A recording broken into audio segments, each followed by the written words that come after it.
Dan Heng repeatedly tells us time and time again that he is not Dan Feng. When a Vidyadhara is reborn, they are considered to be a whole new person, socially and legally aboard the Xianzhou. On this basis, Dan Heng understood that he has been reborn, and cannot, and should not, be held accountable for any crimes committed in his past life, just like this Vidyadhara girl criminal who was rebirthed and then raised by the officer who caught her. This is consistent with the Eastern concept of reincarnation, where a soul is cleansed of their karma by the 10 judges in the Yellow Springs Purgatory, the same concept that inspired the judges of the Ten Lords Commission, Blade's spider lily aesthetic, and is Akron's namesake. For Vidyadhara, instead of their soul leaving their body and incarnating into a new body after cleansing, they're cleansed inside their egg and then reborn in the same body with a whole new identity.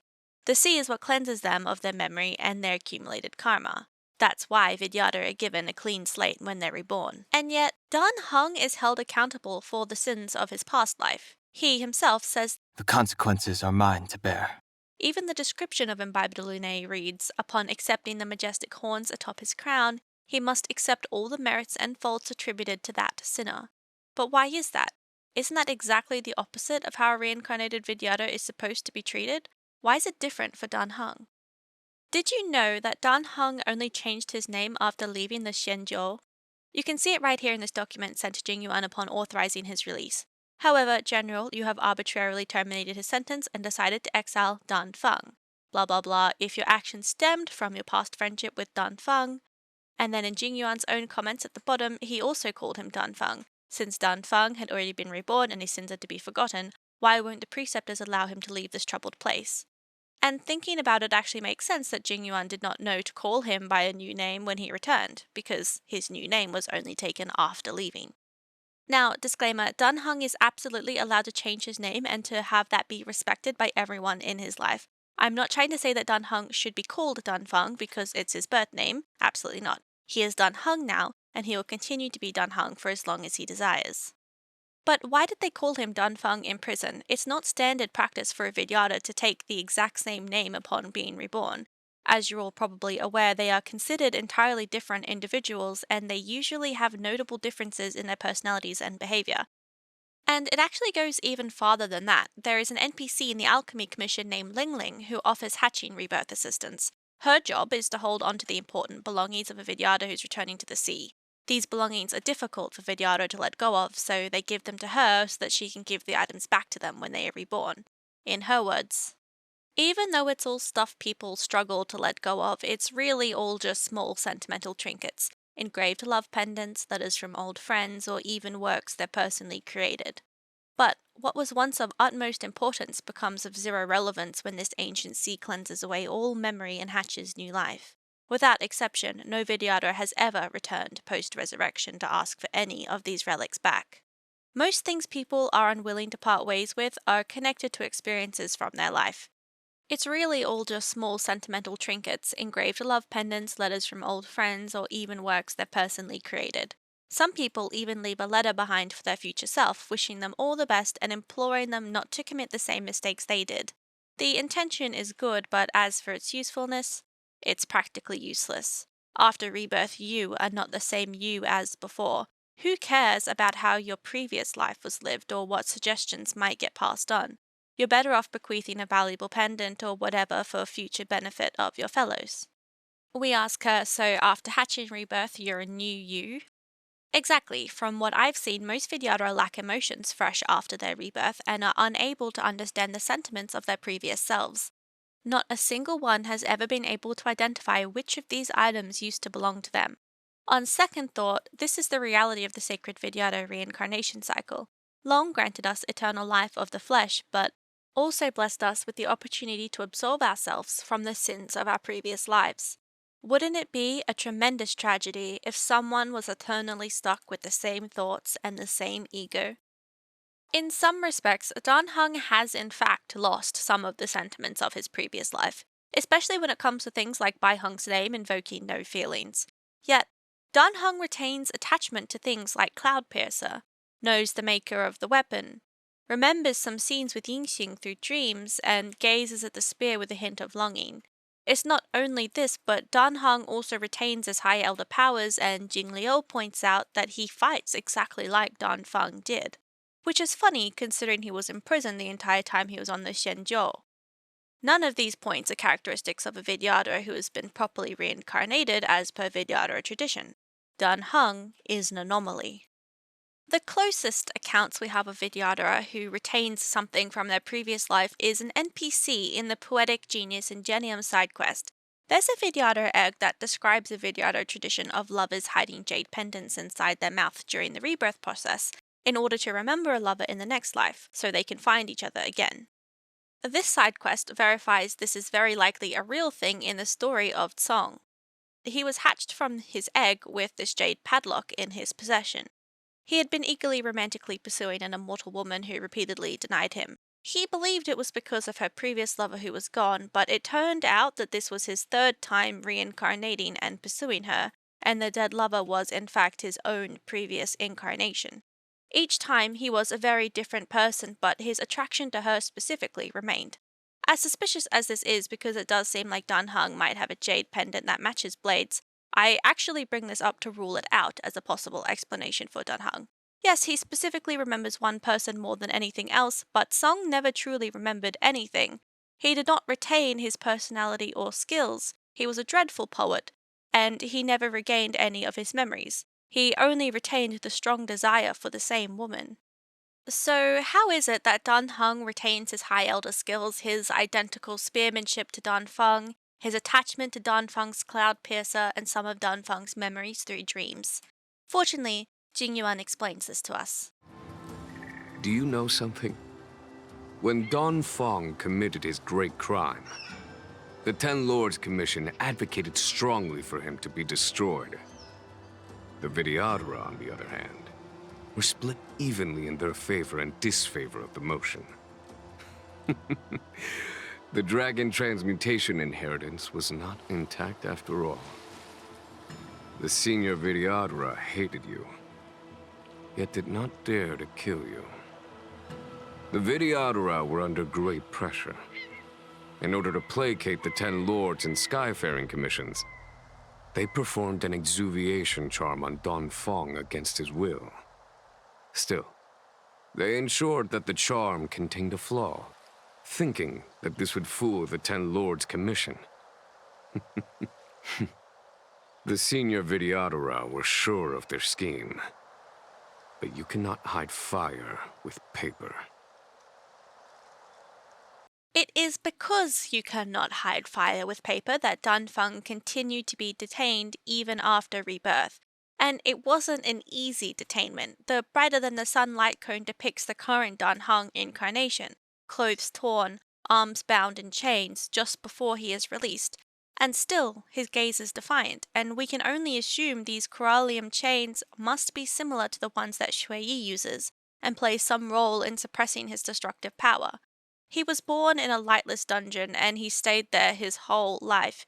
He did not see the sun until the day he boarded that IPC ship. As we know, he had basically no memories, and he describes to us that all he could do in prison was read and learn about the outside world, which translates into his current habit of meticulously maintaining our databank. But he was also thoroughly educated on the crimes of Dan Feng. He learned Dan Feng was a cruel, evil villain who was responsible for disaster, and it is because of Dan Feng that he suffers in this cruel, dark hell every day of his life.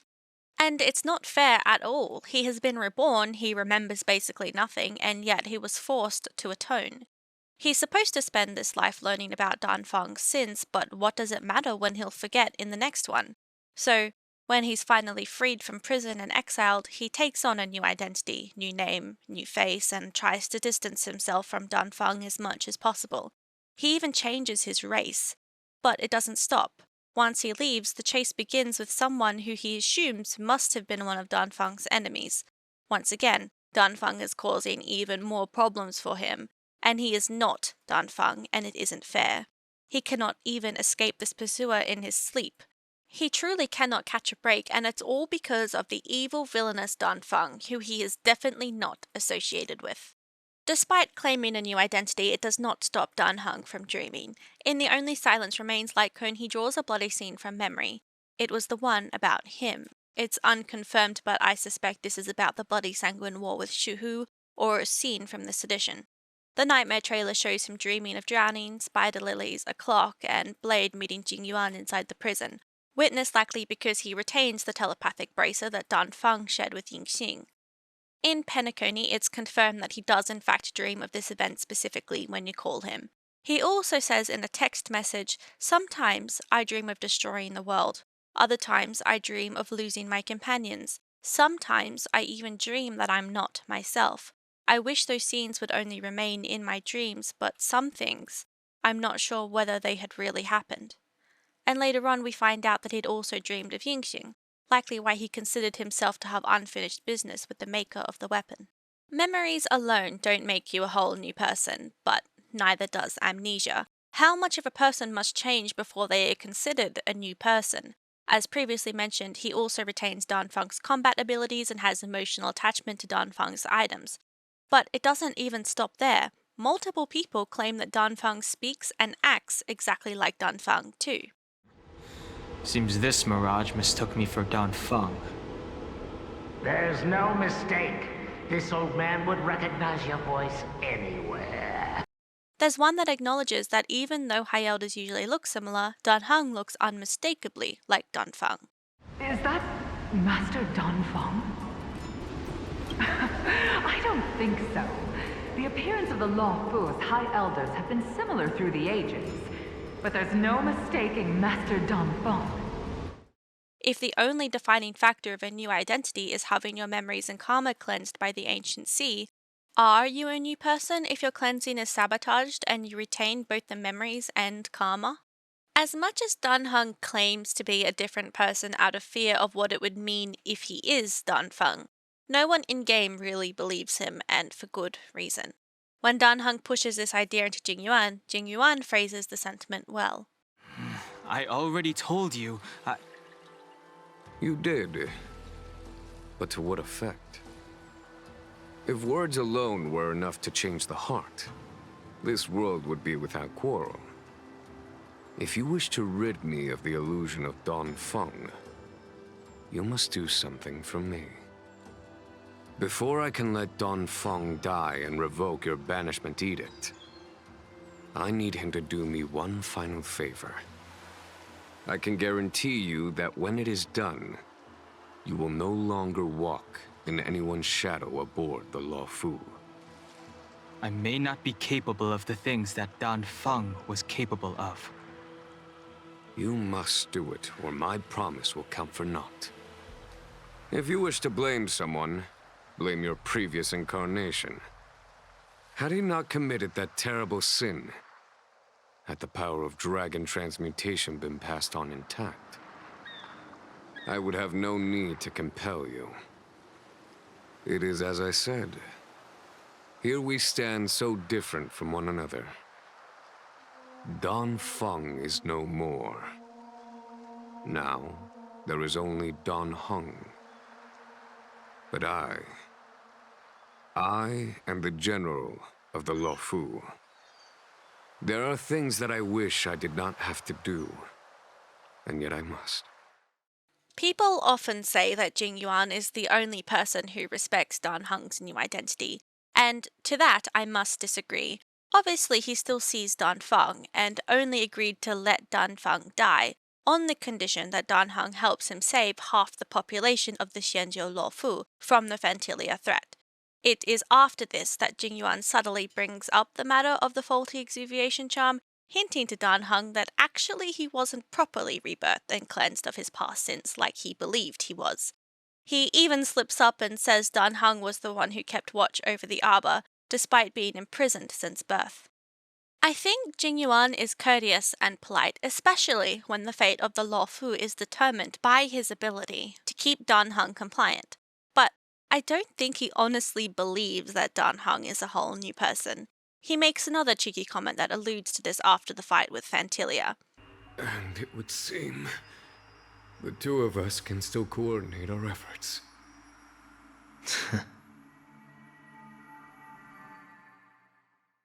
He does what he can to aid Dan Heng in his self-reconciliation and nudge him towards realizing his identity for himself. Honestly, it's a very political way to go about it, unlike some people. Quit hiding. true self revealed. It's around this time that the Ichor of Two Dragons cinematic takes place, and we see Dan Heng getting sentimental over the High Cloud Quintet. As this happens, his guilt and fear sneaks up behind him in the form of the evil, villainous version of Dan Feng, the accumulation of his lessons by the preceptors, and the embodiment of everything he hates about himself. This is the root of his self-denial. The High Elder succession is as eternal and unyielding as the ancient sea. That past is yours? No. You are my reincarnation.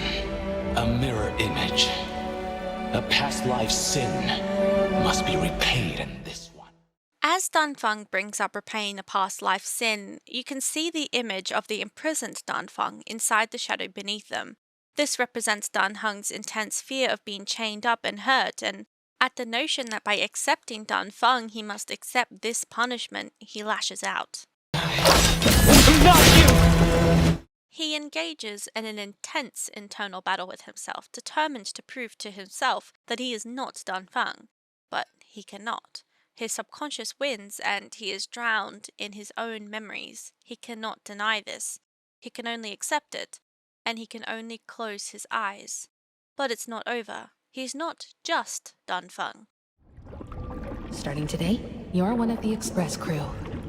Dan Heng, I'm clocking off for now. Attention! The Express is about to make the jump.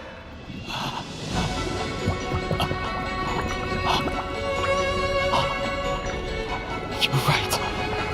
You are my past. But you won't follow me into my future! He is a member of the Astral Express. It does not matter if he is Dan Feng, so long as he has the Astral Express. He will not fear imprisonment. He will blaze a path of his own, and this is how he will seek redemption in his soul. Finally, the first shred of self-acceptance at last.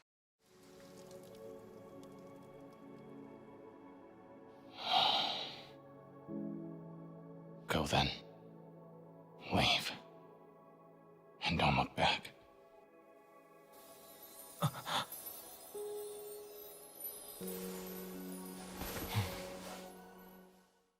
After saving the Luofu, Dan Heng wants to meet Bai Lu and admits that he won't be able to cast off Dan Feng's negative karma, so he'd like to learn more about his past. He wants to find a way to make up for his sins, and he intends on fixing the seals on the arbor, which is something the preceptors have wanted done for the last 800 years. He recruits the Trailblazer to accompany him. He knows how untrustworthy the preceptors can be and believes that the presence of the Trailblazer will make things easier to handle if things go poorly. On this quest, he's fed a lot of blatant propaganda, which is thoroughly explained in my Bloomborn Scion videos, but he also learns a lot of useful information about Dan Feng. He learns that, actually, Dan Feng was a reliable healer. This is the start of the idea that maybe Dan Feng wasn't as evil as the preceptors claimed all along. Then there's Jingliu's letter. He's still claiming to be a new person despite his baby steps towards admitting the truth, and in this quest, he's forced to confront more truths as Jingliu calls him out on his speaking, his spearmanship, and for still remembering Yingxing's name. Jingliu recounts some new information about Dan Feng, including what she did to Yingxing for his crimes. After fighting Blade, she tells Dan Heng that the Express won't be able to carry him forever, and when she witnesses the fall of the abundance, he and Yingxing will find true release. When he confronts Yingxing, now Blade, he has two very different responses. He can tell him to give up, or he can promise to see it through, or, more accurately, to go with him to the end. Blade tells him that he doesn't mind prolonging his vengeance, and that it might be more interesting that way. Then he talks to Jing Yuan and asks him a weighted question. Should I be responsible for Dan Feng's actions? Who you are is a question that only you can find the answer to. Even if the Preceptor's interference denied you a true rebirth. And that is where we leave Dan Heng, exhausted and brooding in his room. His story is definitely intriguing and often misunderstood. His is a story about self-acceptance, overcoming trauma, confronting the darkest side of yourself, but finding a reason to believe in yourself anyway. I often see people arguing that having him be Dan Feng negates his identity as Dan Heng, but I strongly disagree. To trailblaze a future for yourself in spite of your mistakes and your fear of yourself is very inspiring and very brave. The reality of the situation is that Dan Heng is not a properly reborn Vidyadhara. He is quite literally still Dan Feng. But that doesn't mean he needs to be stuck in the past. It's the same as thinking about yourself from a decade ago. You've changed a lot since then, but that doesn't make you a whole new person.